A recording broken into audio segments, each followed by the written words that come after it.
Hello everyone, this is doctor Rashmi.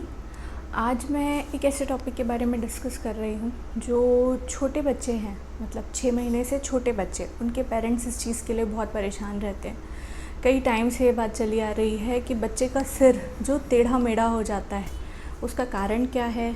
Ma'am, जो सिर है वो सीधा रहे, चपटा ना हो जाए, नॉर्मल शेप का रहे, इसके लिए हमें क्या करना चाहिए और हम क्या क्या सावधानियां बरत कर सकते हैं जिससे हमारे बच्चे का सिर का शेप नॉर्मल रहे। तो चलिए आज का वीडियो स्टार्ट करते हैं। तो सबसे पहले जानते हैं कि जो बच्चों का सिर जो टेढ़ा मेढ़ा हो जाता है या जो चपटा हो जाता है, इसके कारण क्या क्या है।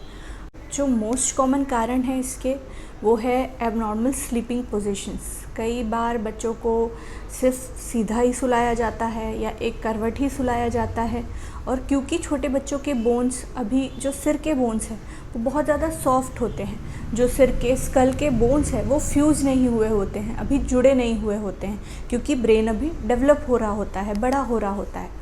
तो इसलिए ये जो डिफ़ॉर्मिटी है, ये जो सिर का टेढ़ा मेढ़ापन है, ये बहुत आसानी से हो जाता है।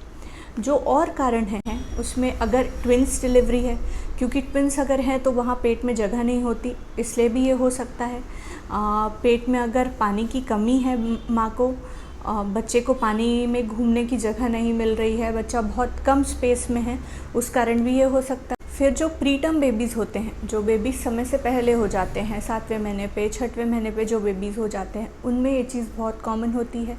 फिर जो नेक्स्ट रीज़न है वो है डेवलपमेंटल डिले, मतलब कि कई बेबीज़ होते हैं जो पैदा होने के बाद रोए नहीं रहते हैं, उनका ब्रेन प्रॉपरली डेवलप नहीं हुआ रहता है, उनमें भी ये चीज़ बहुत कॉमन है।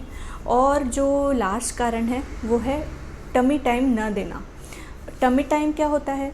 जब हम बच्चे को उसके पेट के बल सुलाते हैं और उसका हेड बच्चा अपने आप से कंट्रोल करने की कोशिश करता है। अब हम जानते हैं कि आप क्या क्या कर सकते हैं एज ए पेरेंट्स, आप क्या क्या ध्यान दे सकते हैं। सबसे first and most important thing जो आप कर सकते हैं, आप फ्रीक्वेंटली बच्चे की स्लीपिंग पोजीशन चेंज करें। बच्चे को एक ही करवट या सीधे ही बच्चे को हमेशा नहीं सुलाना है, आपको फ्रीक्वेंटली बच्चे की स्लीपिंग पोजीशन चेंज करते रहना है। कई बार ऐसा होता है बच्चा प्रेफर करता है एक साइड स्लीप करना, या एक तरफ देख के खेलता रहता है बच्चा, वो जैसे राइट साइड देख रहा है तो राइट साइड की दीवार अगर उसे अच्छी लग रही है तो प्रेफरेबली हमेशा राइट साइड पे ही अपना सिर करके रखता है, पर ये आपको ध्यान देना है। जो दूसरी चीज़ आप कर सकते हैं वो है राउंड पिलोज़ का यूज़ करना। ये मैंने पिक यहाँ लगाई हुई है। इस तरह की पिलोज़ पहले भी बहुत यूज़ होती थी। जो नेक्स्ट और सबसे इम्पॉर्टेंट चीज़ है जो आप कर सकते हैं वो है अपने बच्चे को टमी टाइम देना। टमी टाइम आपको दिन में 3 बार से ज़्यादा देना है। इससे बच्चे का हेड और नेक कंट्रोल अच्छा होता है, बच्चे का हेड शेप बराबर रहता है, बच्चा इन्वायरमेंट से इंटरेक्ट कर पाता है। उसके बर्थ के तुरंत बाद ही शुरू कर सकते हैं, ऐसा कुछ लिमिट नहीं है कि इतने टाइम बाद स्टार्ट करना है, आप बच्चे के बर्थ के तुरंत बाद ही उसको शुरू कर सकते हैं।